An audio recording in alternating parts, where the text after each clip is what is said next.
Let's continue the conversation this morning here on Squawk Box and bring you some fresh analysis. Very pleased to say that Herman Wang joins me now. He's from S&P Global Platts. Herman, good morning to you. Good morning. This was a pretty contentious meeting, but do you think they are going to sign off on this 500,000 barrel cut? Yeah, I mean, well, ministers, they were holed up in there for like more than 6 hours. They finally came up around 11 o'clock last night, and they did say that there is some kind of deal.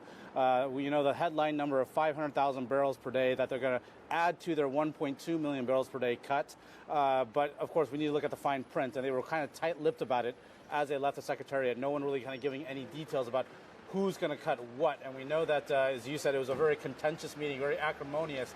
At some point, delegations walking out of the meeting and having been called back to the table to try and get them back on side. And so, how are they going to parse this out? And what the market really wants to know, this 500,000 barrel per day headline cut, if this is the final deal that is agreed to, is it going to actually result in any changes to physical balances? Because what we see is that, we released our OPEC numbers at S&P Global Platts last night or yesterday, and we see that OPEC itself, the 11 members with quotas under this deal, are already some 370,000 barrels per day over complying with their quotas, mostly Saudi Arabia. So if it's just a codification of that over-compliance plus a little bit more on the edges with a few other members, then that's not going to really change the balance as much. But if it's actually going to be taking the quotas and bringing them down and actually taking an extra 500,000 barrels on top of what they're already doing, that's what we don't know yet, and that's what we're really trying to find out today. Help me understand the oil market reaction as well, because the initial talk of that 400,000 barrel cut helped to send prices up by about 4%, but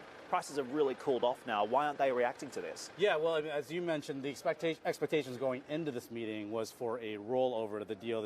There are a lot of uncertainty out there in the market with the U.S.-China trade tensions. You have the IMO marine fuels regulation right around the corner.